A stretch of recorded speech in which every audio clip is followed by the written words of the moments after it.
Rishus Avimoiri, Sefer Shmuel Aleph, Perek Dalid, begins in the year 369 from when the Mishkan had been in Shiloh. The pasuk says that there had been some friction between the Yidden and the Plishtim. Vayetze Yisrael likras Plishtim lamilchama. And the time came where they were going to have to battle it out, wage some sort of war. So the Yidden go out to preemptively fight the Plishtim. Vayachanu al ha'even ha'ezer, and they camped by Even ha'ezer. That's a place. Uplishtim chanu ba'afik, and the Plishtim were camped in Afik. Vayarchu Plishtim likras Yisrael, and the Plishtim started making moves towards the Yidden. Vatitosh ha'milchama, the milchama spread. Vayinogav Yisrael lifnei Plishtim, and right at the onset, the Yidden suffered casualties. Vayaku b'marocha b'sadek ka'arbas alafim ish, approximately 4,000 Yidden died. Vayava yom el ha'machina, and the Yidden, after they suffered this small defeat, they retreated back to their camp. Vayomru ziknei Yisrael, and the elders, all the chshuvim amongst the Yidden said, Lama nigafanu Hashem hayom lifnei Plishtim. Why would HaKadosh Baruch Hu have done this to us today, that we had this fall by the Plishtim? Nikcha eleinu mishiloi es haroim bris Hashem, v'yavei b'kirbeinu v'yoshenu mikafleveinu. I think the only hope, the only thing we can do is, we have to go nuclear. We have to go to the Mishkan, we have to take out the Aron, we have to bring it with us now to the next phase of this battle, because I think it's the only way we're going to be successful. Vayishlach ha'am Shiloh. So the they sent for Shiloh. Vayisu misham es haroim bris Hashem tzvaka yisyoishev akruvim. And incredibly, they took the Aron out of the Kodesh HaKadoshim in Shiloh, and they brought it with them into war. The Sham Shnei Bnei Eli and Haroim brisu alikim Chafni uPinchas. And obviously, you have to escort the Aron. So it was the two sons of the Kohen Gadol at the time, Eli, Chafni uPinchas. They were Malava the Aron. When the Aron came into the camp where the Yidden was stationed, where all the fighters were, so all the Yidden, they pulled out their shofars. This is very old school. And there was an incredible noise and a big gerida that was taking place. And the noise was so loud that it went to the camp of the Plishtim. And they said, what is this very, very loud noise? And then they were made aware that the reason all these truos and all these kiyos are taking place is because the Aron just arrived in the Machane, and this is to acknowledge the fact that the Aron is there. And when the Plishtim realized that the Aron is now going to be part of this next phase of the war, they got very, very scared. Kiyamru, they said, God himself is right now together with the Jews. And they said, we've been fighting with them, but to exercise the nuclear option, that's not something that had ever happened. And they realized that they're in big trouble. They continued, they said, we know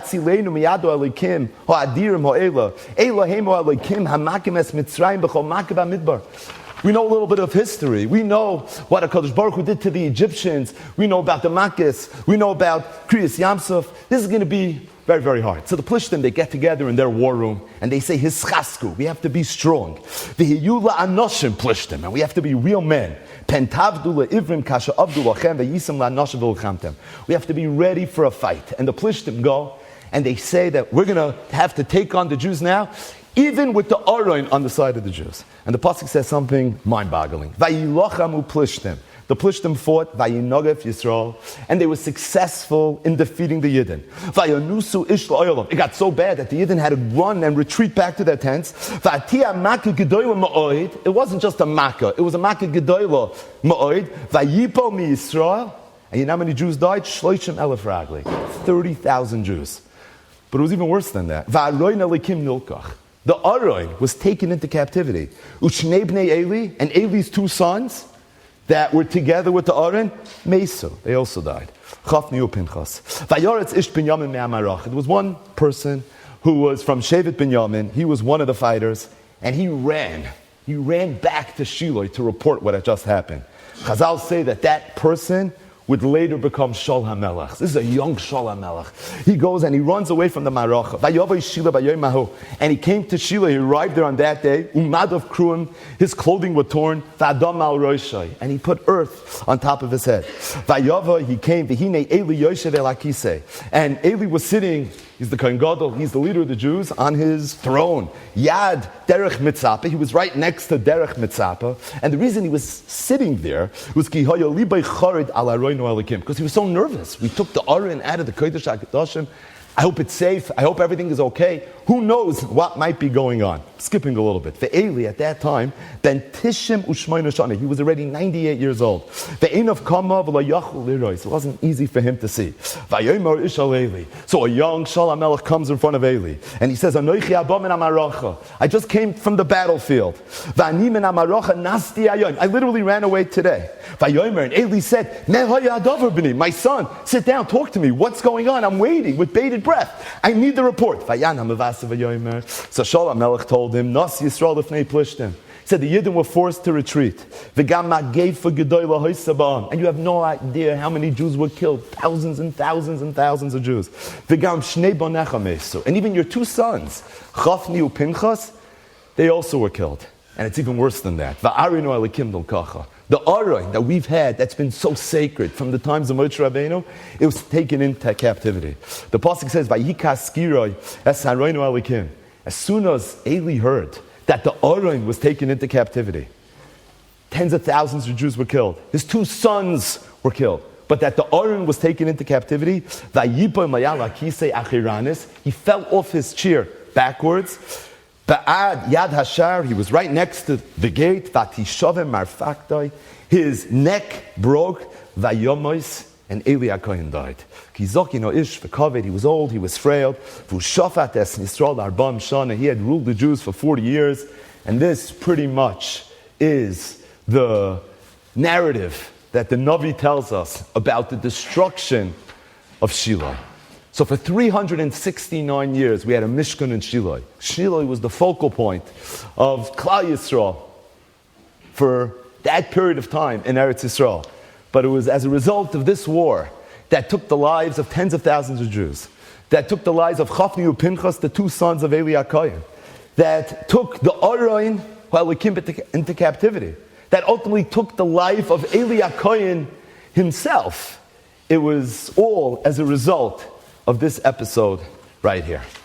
I think in order to appreciate a little bit better what Churban Shiloh was, we have to appreciate a little bit better what Shiloh was. And for that, we need to take a step back and roll up our Zvachim sleeves just a little bit. So we know that there were times throughout Jewish history where there was a Shas Heter Bamos, where a Yid was allowed to bring a carbon if he wanted on a bama. When did bamos become forbidden? So it's a Mishnah in Masechta Zvachim, Daf Kuf Yotes. The Mishnah says, Bo l'Shiloi, Nesra Bamos. When the Mishkan came to Shiloh, at that point, a Yid was no longer allowed to bring a carbon on a bama. It's very interesting. When the Mishkan was in Gilgal, you were allowed to bring karbanos on a bama. When the Mishkan was in Noiv and Givoin, you were allowed to bring karbanos on a bama. But Bo l'Shiloi, for the 369 years that the Mishkan was in Shiloh, during that time, Nesru Habamos. You were not allowed to bring a carbon on a bama. And the question is, Maishna Shiloh, mi Gilgal Noiv Givoin.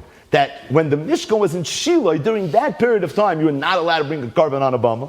But when it was in Gilgal and Noiv Givoin, you were. Chayra, it's all Mishkan. And if that's the case, why is it that when it was Bo l'Shiloh, it was Nesru Habamas?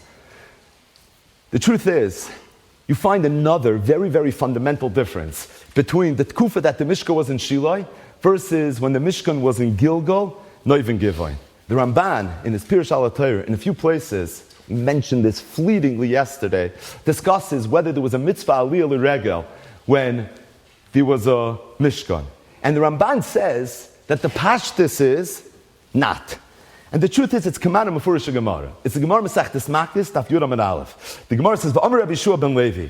Ma'idich Siv, what does the pasuk mean when it says, "Shir Hamalis LeDavid, Samachti ba'Omrim li Beis Hashem Nelech"? Oh, my David lefnei Hakadosh Baruch Hu. Rabbi Yeshua ben Levi said, "David HaMelech turned to Hakadosh Baruch Hu, and he said, Rebbeinu Shel Olam, Shamati b'nei Adam." I heard people Shal Yo'omrim that were saying, "Masay Yamu Zakin Zeh." When is this old man, David HaMelech, going to die already? So that his son Shlomo can now take over the throne. And he's going to build a Beis HaMikdash. And the Yid will be able to be on the regel. So David HaMelech turns to HaKadosh Baruch Hu. He says, I'm overhearing conversations. A little birdie told me that the Olam is waiting for me to die. Why? Because they want already to be able to be on the regel. And David HaMelech says, you think I was disappointed? You think I had tinus? I was happy because I'm maskim. The Yidden should have a place to be Oile Regel. And that, Rabbi Yeshua ben Levi said, is what David HaMelech meant when he said, Samachti ba'omrim li Beis Hashem Nelech. That when I heard the Yidden say Beis Hashem Nelech, I was besimcha, even though I knew on a personal level that didn't bode well for me. But Klal Yisrael should have a place where they should be able to be Oile Regel. It's Kamada Mefurish Gemara that before there was a Beis Hashem, before there was a Beis HaMikdash, there was no mitzvah of Aliyah L'Regel, a makar to the Ramban. The problem is that we know Sefer Shmuel begins with Elkanah and Chana and Penina and Eli and ultimately Shmuel, where Miyamim Yamima, they would always go to the Beis HaMikdash for Yontif, ostensibly to be Oile Regel. And the truth is, the Gemara in the first parak of Masechtas Chagiga, where the Gemara discusses the sugyas of Aliyah L'Regel, learns dinim from that parasha in the beginning of Sefer Shmuel.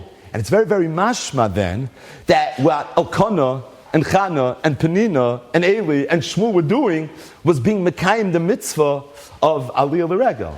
If that's the case, it sounds like there was a mitzvah of Aliyah L'Regel. So was there a mitzvah of Aliyah L'Regel by the Mishkan, or was there no mitzvah of Aliyah L'Regel by the Mishkan?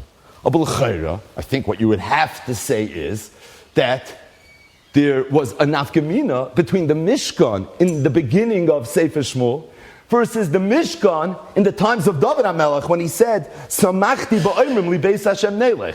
What's the difference? The Mishkan in the beginning of Sefer Shmuel was in Shiloh. Everybody knows that. Where was the Mishkan in the times of David HaMelech? That's the last 56 years before Shlomo HaMelech built the Beis HaMikdash. It was in Noiv and Givon, respectively. When the Mishkan was in Shiloh, there was a mitzvah to be Oile Regel. When the Mishkan was in Noiv and Givon, there was no mitzvah to be Oile Regel. And if that's the case, there's another fundamental difference between the Tkufa of Mishkan Shiloh versus the Tkufa of Mishkan Noiv and Givon, and presumably Gilgal as well. And if that's the case, again, Sarich Bir, what's the difference? It's all the Mishkan, it's the same Kalim. In what way was there a chilik? Number one, with regards to the Isser Bamois, that was Bo the Mishkan. At that point, there was Bo the Shiloh Nesra Abamis. And number two, with regards to the mitzvah of Aliyah L'Regel. So I saw from Hagoyin, Reb Shmuel Yankiv Bornstein, Zechet Tzadik, V'Kodesh L'Brach, and this is in Zois Yaakov, in Parshas Re'eh. He says, based on a Yesod from the Brisker Rav, and this is in Chedushay Moron Riz Halevi, Ala Torah. It's a Brisker Rav in Sefer, also in Parshas Re'eh, where the Brisker Rav said, now we spoke yesterday at length about the chilik between Mishkan and Mikdash. Specifically, the idea that you find more than 20 times in Sefer Devarim, where HaKadosh Baruch Hu says that when you're going to enter the land, when you're going to come to Eretz Yisrael, I'm going to choose a place, and that's the place that should be holy. And within that place, I'm going to choose another place, and that's going to be the holiest place within the chosen place. And of course, the Mokom Asher Yivchar is Yerushalayim, and within the Mokom Asher Yivchar, the chosen place is the Har Habayis, it's Har Moriah, and so many Dinei Torah, all the halachas we're learning now, Daf Yomi, that's where it all plays itself out. It plays itself out in Yerushalayim, it plays itself out in Beis HaMikdash. But the Brisker Rav said that there are 4 places in the Sifri where it's mavur that Shiloh, just like Yerushalayim, was also a Mokom Asher Yivchar. Not just Yerushalayim, but Shiloh as well. The Sifri says, Kasuv Echad Omer, one pasuk says that when you're going to enter Eretz Yisrael, I'm going to choose a land, and that land is going to be Ba'achat Shefatecha. The Kosav Echad Omer, Mikol Shvatecha. So is it going to be that chosen city, Ba'achad Shvatecha, or is it going to be Mikol Shvatecha? Says the Sifri, Ba'achad Shvatecha, the chosen city, Ba'achad Shvatecha, Zu Shiloh. Mikol Shvatecha, the chosen city in Kol Shvatecha, Ze Yerushalayim. Another Sifri. The pasuk says, "V'hoya hamakom asher yivcha Hashem Elokeichem l'shakin shmo yisham." Rebbe says, "Im nemer lamala, nemer lamata." We mentioned it says it over 20 times. So if it says already lamala, this makom asher yivcha, why does it have to say lamata? Zok Rebbe in the Sifri. Rishayna, the first one's l'inyan Shiloh. Shniya, the second one is l'inyan Yerushalayim. Regarding the carbon Pesach, the pasuk says v'zavachta Pesach. Where's the shchitas carbon Pesach going to be? It's going to be on Har Moriah. It's going to be on the Makom HaMikdash, right? It says this, it says b'makom asher yivcha Hashem Elokecha l'shakin shmo sham. What place is that? Zu Shiloh u'beis Olamim. One more. V'samto batena, regarding the mitzvah bikurim. Malami, we learn from here, shetun and kli, that the bikurim had to be put in a keli. V'alachta ala mokem asher yivcha Hashem Elokecha. Where are you supposed to bring the bikurim? Doesn't say Yerushalayim, right? It says the mokem asher yivcha. So it says you're supposed to bring it to the mokem asher yivcha Hashem, ze Shiloh u'beis Olamim. Said Mar Nagris, said the Briskerov. 4 places in Sifri where the Sifri says that Shiloh wasn't just a place where Punk the Mishkan was, but rather Shiloh was a Mokem Asher Yivcha. Avokana ben Shoyel, what's going on over here? This just took the whole Churvishul raid by ala panim. It just threw the whole thing upside down. We made such a big deal, we were so excited, schwitzing, that the Mokem Asher Yivcha was Dafka Yerushalayim. The Mokem Asher Yivcha is Dafka Har Moriah. Mishkan, that was a temporary thing. Well, it turns out now that the Mishkan was also the Mokem Asher Yivcha. How do you understand that? Said Reb Shmuel Yankov, it's Pashit. The pasuk says, "Ki lo basem ad ata el hamenucha vel hanachla." That's in the context of one of the psukim that talk about the Mokem Asher Yivcha in Parashas Re'eh. Zok the Mishnah Masechtas Zvachim Daf Kuf Yotes, and Rashi in Chumash brings it, "Ki lo basem ad ata el hamenucha zu Shiloh vel hanachla zu Yerushalayim." Shiloh and Yerushalayim were both the Mokem Asher Yivcha, but there's one fundamental difference. Shiloh is menucha, Yerushalayim is nachala. What's the difference between menucha and nachala? Menucha is a place that you take a rest. Menucha, the connotation is it's somewhat temporary. It's a reprieve, taking a little bit of a break. Nachla, Yerusha, is something that goes l'deire deires.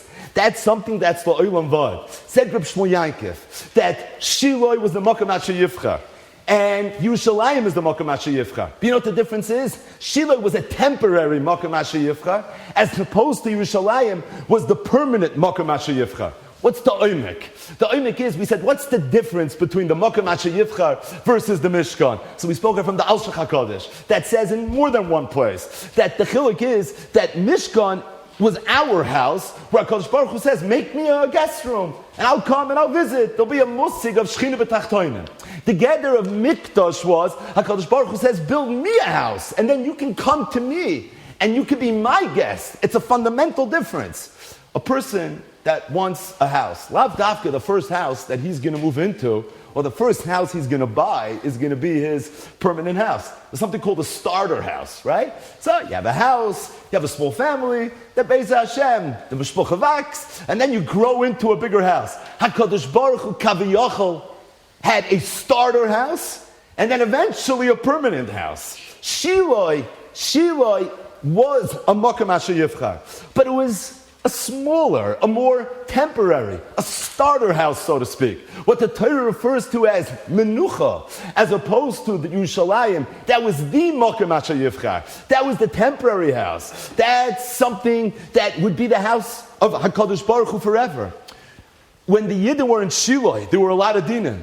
But the Mishnah says, as soon as the Yidden left Shiloh, at that point, Hutra Bamois. At that point, there's no Kedusha La'asalavai. When it comes to Yerushalayim and the Beis HaMikdash, that's already a sugya of Kedusha Rishayna, Kitchel L'Shaita, Kitchel La'asalavai. Kedusha Shniya, that Kitchel L'Shaita, Kitchel La'asalavai. What's the difference? Because this is the temporary house. That's the permanent house. The temporary house doesn't have any everlasting Kedusha necessarily.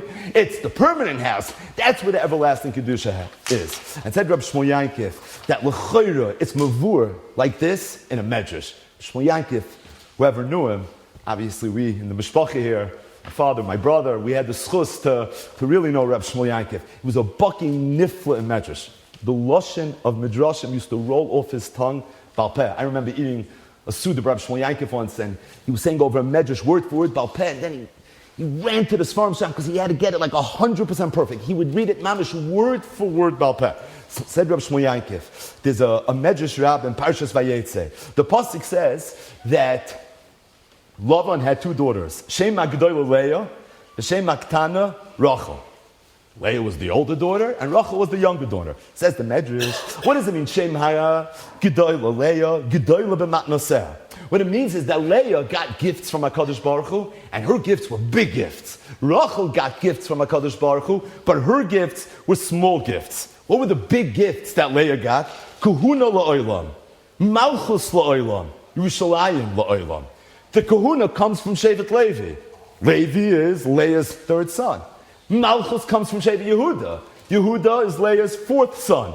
And Yerushalayim is Bechelko Shel Yehuda. And the Medrash says that being that these gifts were gifts that were la'olam, because Shevet Levi's kahuna is la'olam, and Malchus based David Malchus Mashiach, that's the Malchus la'olam. And Yerushalayim is Kid Shalasad Lavai. So her gifts were la'olam. Abizok the Medrash. V'shem HaKtana Rachel, because Rachel also got gifts. She got the same exact gifts. But her gifts were Ktana b'matnoseh. The same gift. But she got it for a temporary period of time. Yosef l'shah, Shah l'shah. Yosef was a melech. He was a melech in Mitzrayim. But l'shah for a short period of time. Shaul, who came from Binyamin, was also a melech, but a melech for a short period of time. This Shiloh l'shah. And Shiloh was a place, but it was only a place l'shah. So Shmuel Yankiv said with the whole oimik, it's mavur in this medrash, that there's no chilik between Yerushalayim and Shiloh. It's the same thing. The only nafkamina is in Kamus. How long are you going to have it for? Yerushalayim is la'olam. Shiloh is l'shah. But mitzad the chefts of what Yerushalayim is, and mitzad the chefts of what Shiloh is, said the zel bazach. And if Yerushalayim is the mokum asher yivchar, so you say Meresh Shiloh is the mokum asher yivchar. And if Yerushalayim is an Inyan of, it's the bias of HaKadosh Baruch Hu, well that means Shiloh is also the bias of HaKadosh Baruch Hu. The only nafkamina is that one is la'olam, and the other one is l'shah. Incidentally, and this the Medrash doesn't say, but the two Mashiachim, right? We know there are two Mashiachim. There's Mashiach ben David and there's Mashiach ben Yosef. Mashiach ben David is Mashiach la'olam. Mashiach ben Yosef is a Mashiach l'shah. You know, Mashiach ben Yosef is going to be killed in battle. Ve'hein hein advarim. Shem ha'gdolah Leah, ve'shem ha'ktana Rachel. But said Reb Shmuel Yankiv, it's pashut. That's the oimik. That's what's going on over here. That Shiloh is like Yerushalayim. It's a bechina of a makom asher yifchar. The nafkamina is that Shiloh is only l'shah. As opposed to Yerushalayim, that's already l'dayris. And Rosh Yankiv said that when you understand this Yesod, that the Briskerov already gave us K'shulchan Aruch, then the chilukim that you find between Shiloh and Mishkan Gilgal, Mishkan Noiv, Mishkan Givon, it all makes sense. Because if you look in the psukim of the Torah and Sefer Dvarim, when the Torah talks about the Isser Bamas, it says you're going to come to Eretz Canaan, and it says don't go ahead and start bringing karbanos wherever you want, but rather you have to go to the Mokum Asher Yivcha and Sham Tala and Sham Tasa Uvoy Sechos Vachecho. You have to do it in the Mokum HaMikdash. The Isser of Chutz, the Isser Bamis is related to the Mokum Asher Yivcha. When the Mishkan was in Gilgal, there was no Mokum Asher Yivcha. So Mela, there was no Isser Bamis. When the Mishkan was in Noiv Givon, there was no Mokum Asher Yivcha. So there was no Isser Bamis. But when the Mishkan was in Shiloh, there was a Mokum Asher Yivcha, albeit a temporary Mokum Asher Yivcha. At the time that it was there, it was a bona fide Mokum Asher Yivcha. And being that it was a Mokum Asher Yivcha, Memela, it's Poshet, said Rabbi Shmuel Yankiv. It's for that reason that there was an Isabamis. As it relates to the mitzvah of Aliyah L'Rega, Sholish Pamim Bashani Eira, Kol Schorchas Pnei Adan Hashem, Ba'mokim Asher Yivcha. The mitzvah of Aliyah L'Rega is totally in what? It's totally in the Mokim Asher Yivcha. Shiloh was also a Mokim Asher Yivcha. And being that Shiloh was also a Mokim Asher Yivcha, it's for that reason, it's Poshet, said Rav Shmuel Yankiv. In Shiloh too, despite the fact that it was a Mishkan, there was a mitzvah Aliyah L'Rega. In fact, Rav Shmuel Yankiv said, if you look at L'Shoinei Azov Shal Ramban, when the Ramban says that there was no Chiyav Aliyah L'Regel in the Mishkan, says the Ramban, quote, Shalo Yischayivu Lavois L'Regel Ad Asher Yivchar Hashem Mokoim L'Shoich Nesham. It's totally in the Mokum Asher Yivchar. It's not totally in Mishkan HaMikdash. So everybody learns this Ramban, it's totally in Mishkan HaMikdash, because the Mokum Asher Yivchar is Yerushalayim. Abiskarov already told us that Shiloh Be'etzim was also a Mokum Asher Yivchar. And that's why, despite the fact that David HaMelech Taka didn't have a mitzvah of Aliyah L'Regel, Abba L'Maisa, when it came to Shiloh, yes, and that's why there's so many halachas as it relates to Aliyah L'Regel that we have, and that we learned from the Parsha. We learned from the Parsha of Chana. But the point is, we're in Shiloh today. Shiloh was a place that once upon a time, HaKadosh Baruch Hu called home. It's not just a place where once upon a time the Mishkan was punked, where once upon a time HaKadosh Baruch Hu came to be our guest.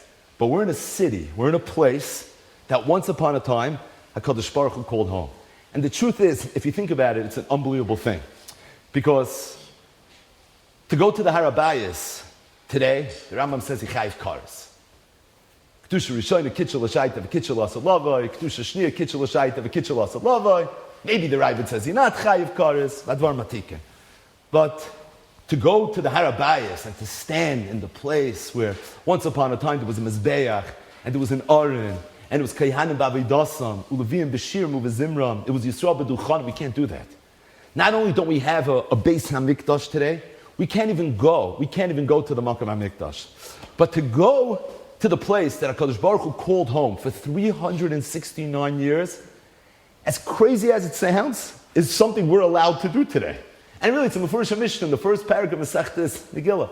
Ein bein Shiloh liYerushalayim elo shezeh yesh achrei haheter. Yerushalayim, even after the Churban, it maintained its Kedusha on the level of a tummy is not allowed to go, etc., etc. But when it comes to Shiloh, for 369 years, this was the starter house, so to speak, of HaKadosh Baruch Hu. But now, if someone's even tummy and he wants to go there, it's something that you're allowed to do.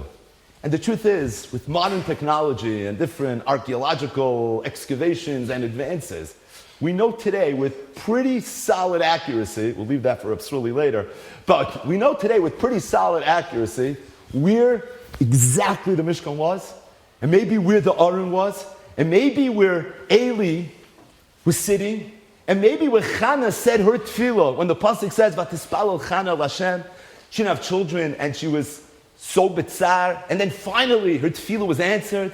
We know kemat where exactly that took place. And we can go there. It's a fascinating chiddush.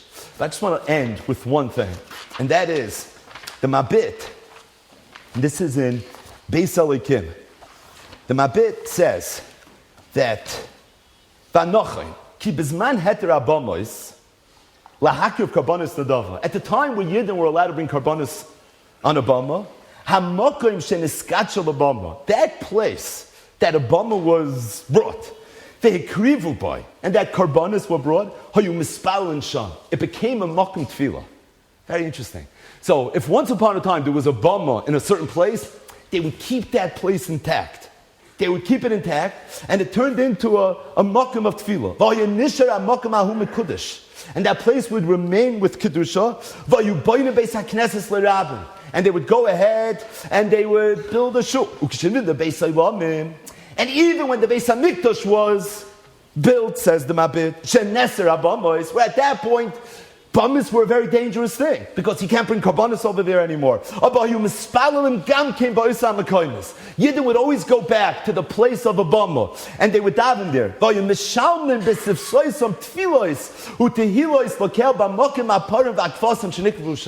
Because they felt that tefillah in the Shalma Parmas Fasenu. So what better place to go and play out in the Shalma Parmas Fasenu than in a place that you know for a fact once upon a time there were Parim, and once upon a time there were Kfasim, and it was considered a very, very sacred place. Chasam Sofer in the Nar quotes this Mabit, and he says he thinks that's why the Malchei Yisrael, when they were trying to eradicate every Shemitz of Avodah Zarah, they never eradicated the Mokum Abamas, even though it was a Michshol for some. It's because there was a Mokum of Kedusha, and it was a Mokum of Tefillah, and they didn't want to ganva the Mokum of Tefillah for Klal Yisrael. A place that Karbonis were once brought would remain a place of Tefillah. Doing the Shalma Parim Sfaseinu was more manifest in a place, says the Mabit, b'mokim ha-parim v'hakfasim shenikra v'usham.